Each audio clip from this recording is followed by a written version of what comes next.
إن الحمد لله نحمده ونستعينه ونستغفره ونستهديه ونسترشده ونعوذ بالله من شرور أنفسنا ومن سيئات أعمالنا من يهده الله فهو المهتد ومن يضلل فلن تجد له وليا مرشدا وأشهد أن لا إله إلا الله وحده لا شريك له وأشهد أن محمدا عبده وحبيبه ورسوله يا أيها الذين آمنوا اتقوا الله حق تقاته ولا تموتن إلا وأنتم مسلمون يا أيها الناس اتقوا ربكم الذي خلقكم من نفس واحدة وخلق منها زوجها وبث منهما رجالا كثيرا ونساء واتقوا الله الذي تساءلون به والأرحام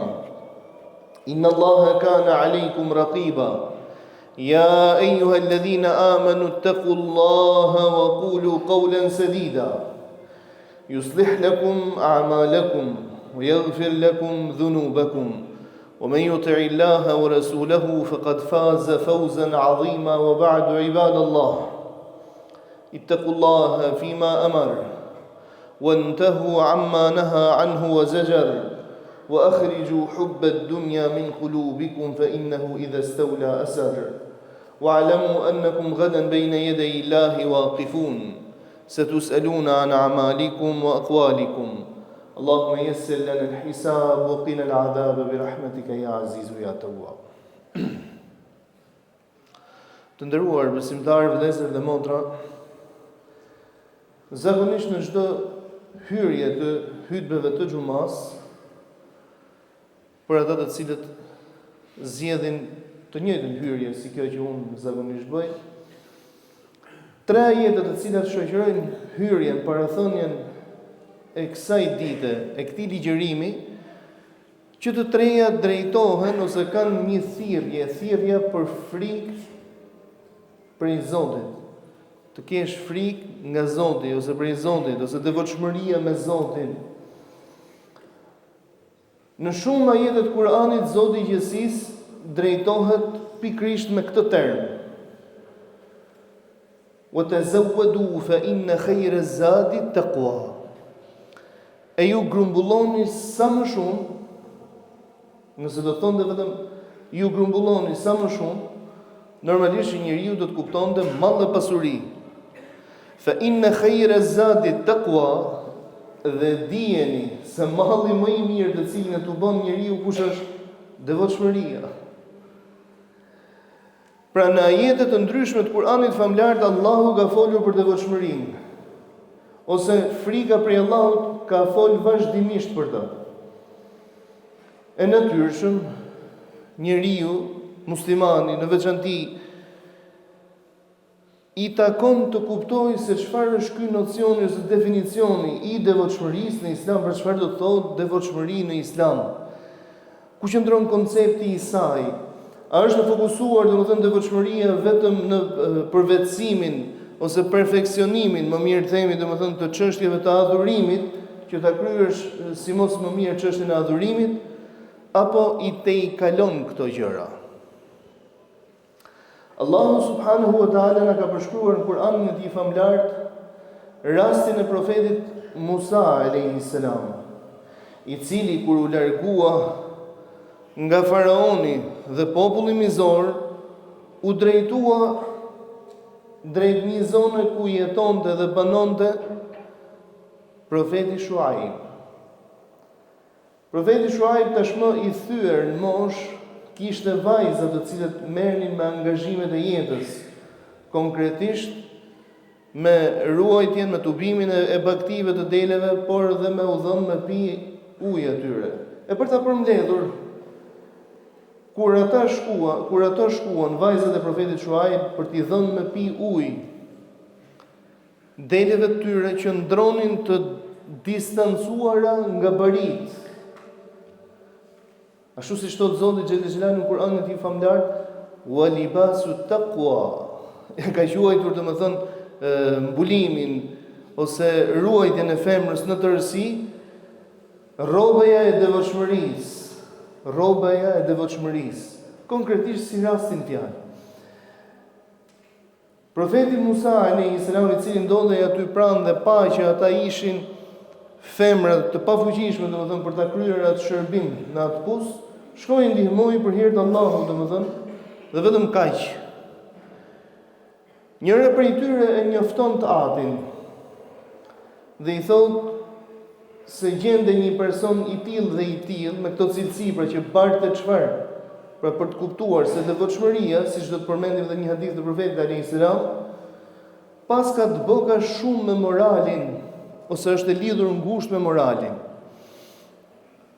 Dhe i thot inna khayra man istajarta al-qawiyyu al-amin.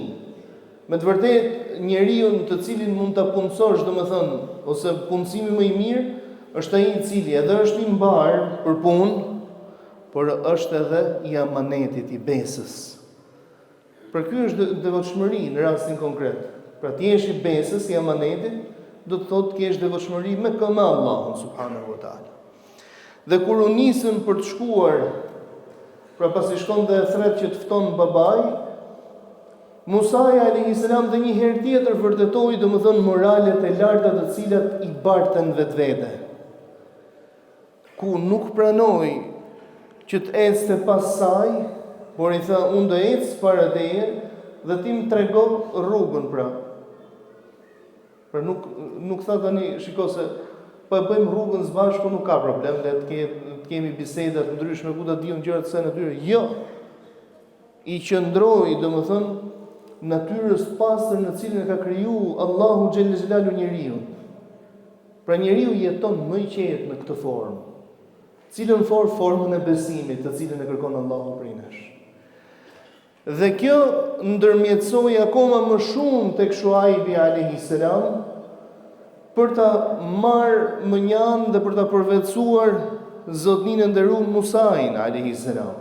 Pra të nderuarit e mi, çfarë qen nga devotshmëria? Shkon një person tek profeti sallallahu alaihi wasallam dhe e pyet: "O i dërguari i Allahut, tregon mua për veprën e cila do më së shumti, domethënë, i fut njerëzit në xhennet."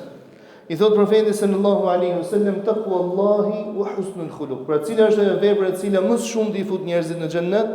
I thot devotshmëria, frika me Allahun, ky raport devotshmëria me Allahun dhe morali i mirë. Kjo është ajo thot që më së shumti i fut njerëzit në xhennet. Pra kjo devotshmëri, të nderuarit e mi, të cilën Allahu subhanahu wa taala e përmend në ajete të ndryshme kuranore, i përmend edhe ata të cilët i gëzojnë këto sifate, këto cilësi, që ka një virtyt, që ka një vepër, që ka një besim, që ka një përjetim që e ndihmon njeriu në mënyrë të vazhdueshme për t'ju afruar xhennetit, për të nxituar për në xhennet. Pra devotshmëria në një marrëdhënie tregtare e cila do të ishte, ashtu siç profeti sallallahu alaihi wasallam i tha sahabiut nderuar i cili e kishte krijuar konceptin gabim duke ndarë ibadetin, pra adhurimin nga jeta e përditshme dhe duke tentuar që të shiste mallin e tij me tmeta dhe duke i thënë profeti alaihi salatu wassalam: "Men ghasha falaysa minna." Kush mashtron nuk është prej nesh, pra nuk është devotshmëri kjo. Devotshmëria është me Allahun xhelle xhelalu. E të kesh devotshmëri frikë prej Allahut subhanahu wa taala do të thotë që me krijesat të mos e vrasësh mendjen në aspektin tjetër. Pra ti jetosh i qetë me krijesat e Zotit. Ky është qëllimi. Ndaj dhe Imam Ahmedi rahimahullah kur u pyet rreth definicionit të devotshmërisë, sepse ajo ka definicione të ndryshme, definicionin të devotshmërisë çfarë tha?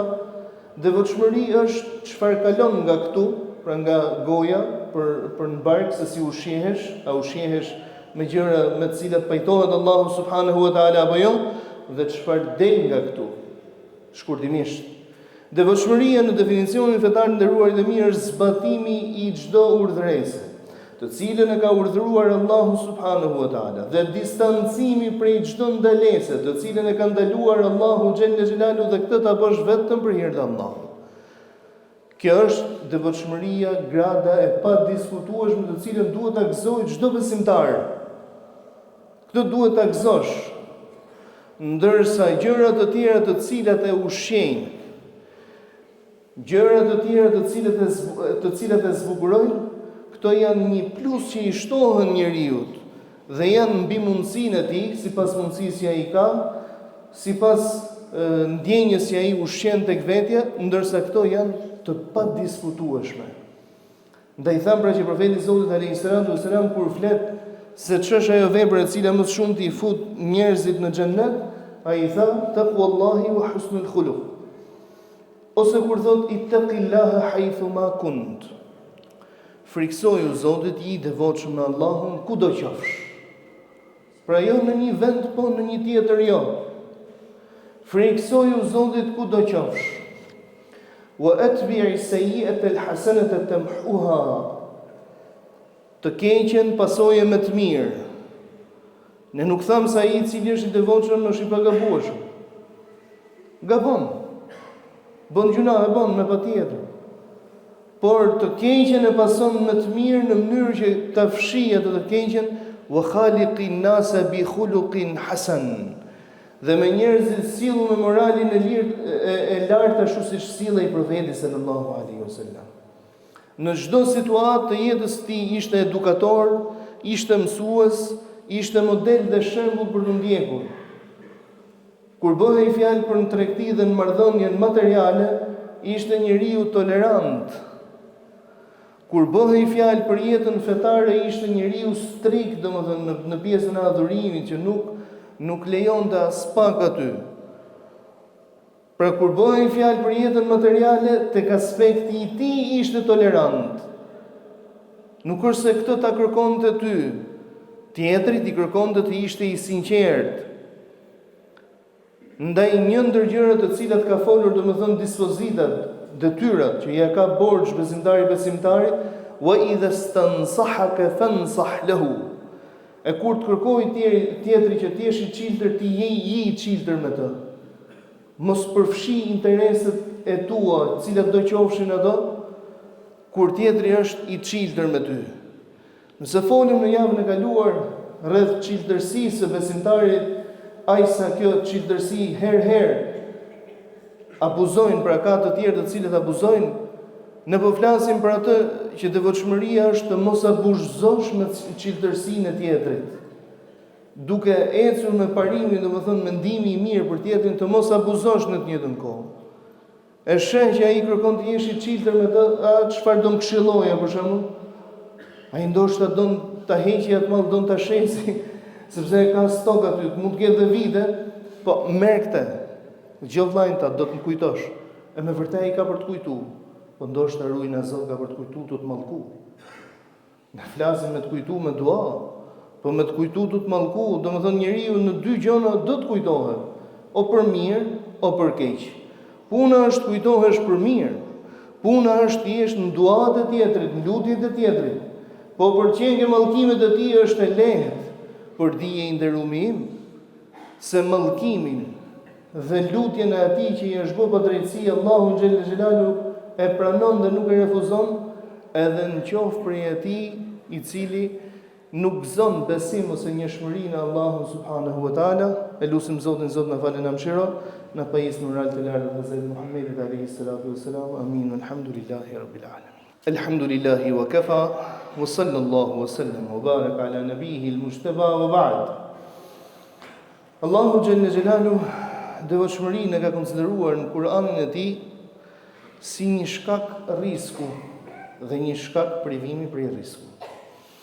Ndaj dhe thot në Kur'anin e tij famlar, wa man yattaqillaha yaj'al lahu makhraja wa yarzuqhu min haythu la yahtasib. E kush i friksohet Allahut, Zoti i jep atij zgjidhje dhe furnizon atë ande nga ai nuk e pret. Wa man yatawakkal 'ala Allahi fa huwa hasbu. E kush i mbështetet Allahut në jetën e tij, në çdo gjë të jetës së tij, Zoti i mjafton. Inna Allaha balighu amrihi qad ja'ala Allahu li kulli shay'in qadara. Allahu do ta çojë në fund atë çka ai ka caktuar dhe Zoti është ai i cili ka caktuar gjithçka dhe ka shkruar gjithçka. Nga ky ajet kuptojmë se sa ngushtë lidhet fakti i devotshmërisë me çeljen e riskut ose me privimin prej saj. Shpesh herë gjen njerëz të cilët ankohen për jetën e tyre, nuk ankohen për sasi, por ankohen për mungesë të bereqetit. Dhe mundohet, domethënë, ta analizojë gjithçka, vetëm nuk kryesorin nuk don ta analizojë. Dhe them që nuk don ta analizojë, sepse kur njeriu e shmang do thotë që e ka një merak në zemër. Mos më ka ndodhur kjo vallë, mos kam këtë, mos kam atë, dhe nuk don të analizojë asnjëherë faktin që shiko. A mos po ndodh që unë furnizimin ta kem prej haramit? A mos po ndodh që aty ku po operoj në punën time unë vallë po bëj shkelje? Fillimisht duhet kishe tentuar të analizoje diçka të tillë. Se me këtë jetonin shokët e pejgamberit alayhi salatu wassalam. Mus'ab ibn Umair radhiyallahu anhu, i cili jetonte në Mekë si i përgëdheluri i Mekës. Nuk ka njoh Meka e asaj kohe njeri i cili jetonte në kushte më të mira se sa Mus'ab ibn Umair. Dhe ditën kur Mus'ab ibn Umair ka ndru jetë si dëshmor, Mus'ab ibn Umair, pejgamberi alayhis salam nuk gjente aq në gjendje të vështirë ishin, sa kur i mbulonte kokën thot i dilnin këmbët, dhe kur i mbulonte këmbët i dilte koka, pra s'kishin as qefina për ta mbuluar. Dhe kur e shifte pejgamberi alayhis salam, domethënë ka qaj dërguar i Zotit kur ky ka ndru jetë, kur ky ka rënë dëshmor, po në të njëjtën kohë kur ai ishte gjallë thonte shikojeni këtë. Kur kalonte Mus'ab ibn Umair rrugëve të Mekës, njerëzit nuk kishin nevojë ta shihnin, sepse nga parfumi e njihnin. Nuk përdorte askush parfum ashtu siç përdorte ai njeri në Mekën e asaj kohe. Ai sa kanë thënë historianët, sikur Mus'ab ibn Umair, Zot na ruaj, të kish braktis fen dhe të kish shfrytzu dashurinë e nënës tij, gjysmën e pasurisë së Mekës do ta kishte të vetën. Pra që pasur ishte ëma dhe familja e tij. Kur shkonte në shtëpi, ai shumë ushqime mund gjente në tryezë, sa nuk kishte mundësi t'i provonte, jo t'i konsumonte të gjitha. Pra që i përgdhelur ishte. Pra çfarë bëri këtë njeri? Të braktisi gjithçka për besimin, për devotshmërinë në Allahun subhanahu wa taala. Kaloi dhe pjesa e vuajtjes. Ndërsa Mus'ab ibn Umair do të përmendet si shembulli i sakrificës. Se sakrifica më e madhe të nderuarit e mi nuk është thjesht të durosh në vuajtje, por të kesh qenë në mirësi të mos i gëzosh më ato. Kjo është sprova më e madhe. Ndaj Mus'ab ibn Umair ishte i sprovuar, domethënë, si mos më mirë në aspektin, domethënë, të përfitimit. Ndërsa në gjuhë ne do thonim si mos më keq, po ai si mos më mirë në aspektin e përfitimit, sepse do të ishte një prej përgëzuarve me xhenet me veprën e tij. Ndaj nderuarit e mi, kjo do të ishte thjesht një hyrje për në gradën dhe rrugën e të devotshmëve. Elusim Allahun xhelal xhelal Zot na falë na mëshiro. Na pajisë Zot në moral të lartë të Hazreti Muhammedit alayhis salatu wassalam. Na bëj jetën të lehtë, na mëson Zot të vëmë atë në shërbim të fesë tënde. Na bëj vdekjen të lehtë, na mëson Zot të vdesim me dinjitet e shahadet. Të lutem me ty i madhnueshmi Allah të na i falësh gabimet tona, gjunahet tona, lëshimet tona, mangësitë tona të na i mbulosh o Zot në dynjë në ahiret. Të lutem me ty i madhnueshmi Allah të na pajisësh me shëndet dhe të na veshësh me rrobën e besimit. Të lutem me ty i madhnueshmi Allah për të vdekurit tanë dhe të vdekurit e muslimanëve Zot derdh mbi ta mëshirën tënde dhe në ditën kur do të jemi pjesë e banorëve të ahiretit. Të lutem me ty i madhnueshmi Allah për çdo sëmur Allah shëroje, për çdo stresuar, të brengosur, të munduar nga hallet brengat e jetës, Zot ndihmoje, largoje hallet brengat, streset e problemet. Të lutem me ty i madhnueshmi Allah për çdo person i cili nuk gjen zgjidhje në hallet e problemet e tij, Zot orientoje për tek zgjidhja. Të lutem me ty i madhnueshmi Allah për çdo të munduar nga borxhet, ndihmoje Zot në shtyerjen e borxheve të tij. Të lutem me ty i madhnueshmi Allah për muslimanët anë mban botën, kudo që ata janë, kudo që ata ndodhen. Zot i jepu stabilitet, i jepu siguri, i jepu dashuri e harmoni me njëri tjetrin. Na forco Zot në fen ton, na bëj një saf dhe një trup i vetëm në fen ton. Të lutemi ty i mëdhnueshmi Allah, sikur se na mundsove të mbledhemi në këtë vend begat, në këtë ditë begat, me madhruar madhërinë tënde, na mundsosh që gjithë bashkë me familjet tona, bashkë me gjithë ata të cilët i duam dhe na duan për hatrin tënd, të tubohemi në xhenetet e larta, në xhenetet Firdaus. Amin Allahumma amin. Walhamdulillahi rabbil alamin. أشرقت نفسي بنور من فوق